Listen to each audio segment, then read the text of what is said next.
بسم اللہ الرحمن الرحیم۔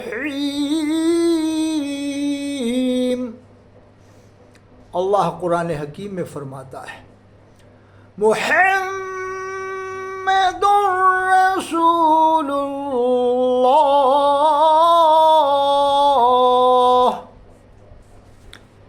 محمد صلی اللہ علیہ وسلم اللہ کے رسول ہیں۔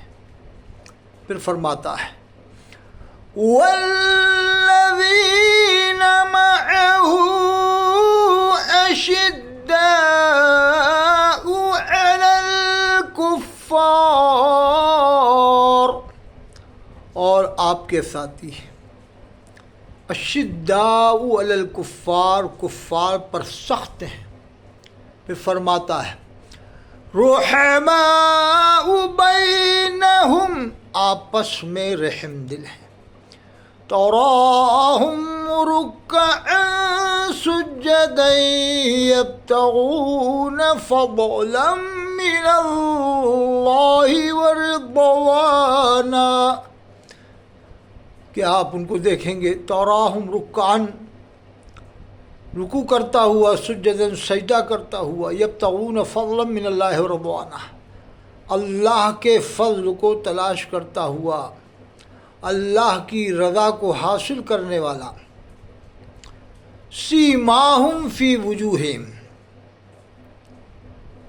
سیماہم فی وجوہہم من اثر السجود، اللہ نے فرمایا سیماہم فی وجوہہم من اثر السجود، ان کی پیشانیوں کو دیکھیں گے، فی وجوہہم، ان کے چہروں پر، من اثر السجود، سجدوں کے نشانات ہوں گے، سجدوں کے اثرات ہوں گے۔ تو کوئی اس کا مطلب یہ نہ نکال لے کہ صاحب آج کے زمانے میں جو کالے کالے نشان بن جاتے ہیں ایسے صحابہ کرام کے نشانات تھے، ایسے نشانات نہیں تھے۔ اس زمانے میں مسجدیں کچی ہوا کرتی تھیں، اور میں نے پڑھا مسجد نبوی کے اندر فرش کچا تھا، تو دھول وغیرہ اس میں رہتی تھی، مٹی وغیرہ رہتی تھی، تو صحابہ کرام اس کثرت سے سجدہ فرماتے تھے کہ ان کی پیشانیوں میں وہ دھول جم جایا کرتی تھی، مٹی جم جایا کرتی تھی، یعنی اس کے اثرات ظاہر ہو جاتے تھے۔ جیسے کبھی آپ جب فرش پہ نماز پڑھیں گے زمین پر، مٹی پر، تو اثرات معلوم ہونے لگتے ہیں۔ تو اللہ نے یہ صحابہ کرام کی شان بیان کی ہے۔ جیسے یہ مطلب نہیں ہے کہ صاحب آج کل لوگ نشان لگا لیتے ہیں، جان بوجھ کے نہیں، جان بوجھ کے تو ریاکاری، قدرتی پڑ جائے اللہ کی طرف سے بغیر اپنی مرضی کے، تو وہ ایک الگ بات ہے، وہ محمود ہے۔ وہ جان بوجھ کر کوئی اگر نشان بنانے کی کوشش کرتا ہے تو سمجھ لو کہ پھر اللہ کی یہاں اس کی پکڑ ہوگی۔ تو قرآن کی اس آیت کو میں نے پڑھا اور مطلب بتایا آپ کو کہ ابھی حشمتی اور رضوی میں جو جنگ چل رہی ہے، حشمتی رضوی کے درمیان، کہ تعزیہ ہم جائز کریں گے فتح رضیہ سے، اور ہم ناجائز۔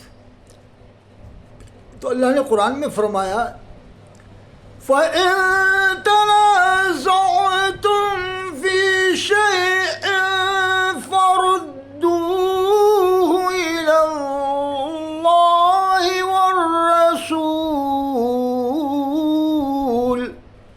کہ اگر تمہارے اندر کسی معاملے میں تنازع ہو جائے تو پلٹو اللہ اور اس کے رسول کی طرف۔ مطلب یہ ہے کہ قرآن میں اور حدیث پاک میں اس مسئلے کا حل تلاش کرو۔ فرماتا ہے وَنَزَّلْنَا عَلَيْكَ الْكِتَابَ تِبْيَانًا لِكُلِّ شَيْءٍ، ہم نے قرآن کو نازل کیا، اس میں ہر چیز کا واضح بیان کر دیا، ہر چیز کا، کوئی چیز باقی نہیں۔ تو آپ تعزیے کے معاملے میں فتاوی رضویہ کو کیوں لے کے بیٹھ جاتے ہو؟ اللہ نے قرآن میں فرمایا جب کسی معاملے میں تنازع ہو، یہ تنازع ہی تو ہے، تو اللہ کے فرمان پہ عمل کرو نا، پہلے قرآن میں حل تلاش کرو، پھر حدیث پاک میں، فرمان خدا پر تو عمل کرو۔ سمجھ میں نہیں آتا کھوپڑیوں میں کیا دماغ میں آ گیا ہے۔ ہر چیز کا حل فتح رضویہ میں نہیں ہے، نہ فتح عالمگیری میں ہے، نہ در المختار میں ہے، نہ شامی میں ہے، نہ تنویر الابصار میں ہے، نہ نہر الفائق میں، نہ بحر الرائق میں ہے، نہ مجمع الانہر میں ہے، کسی بھی کتاب میں نہیں ہے۔ ہر چیز کا حل اللہ نے فرمایا، ہم نے ہر چیز کا واضح بیان قرآن میں کر دیا ہے، اللہ اس کے رسول کے فرمان میں ہے ہر چیز کا حل۔ تو فتح رضیہ کو ایک سائڈ کر کے قرآن حدیث میں آپ تلاش کریں، اور پرانی تفسیروں میں 150 سال پرانی تفسیروں میں، 150 سال پرانی کتابوں میں حل تلاش کریں۔ تو یہ میں اس لیے بتا رہا ہوں کہ زمانے میں جو آپس میں کشمکش چل رہی ہے، اللہ نے فرمایا اشداء علی الکفار، صحابہ کرام کی شان بیان کی کہ کفار پر سخت، آپس میں رحم دل۔ یہاں کیا ہے، الٹا ہو رہا ہے کہ اشداء علی الرضوی حشمتی ہو رہا ہے، اشداء علی الحشمتی رضوی بن رہا ہے، الٹا ہو رہا ہے۔ اشداء علی الحشمتی ہو رہا ہے رضوی، اور الحشمتی اشداء علی الرضوی ہو رہا ہے۔ اللہ نے فرمایا تھا اشداء علی الکفار، وہ فرمایا رحماء بینہم، آپس میں رحم دل۔ یہاں آپس میں گرم دل ہو رہا ہے کہ تیرا پیچھا نہیں چھوڑوں گا۔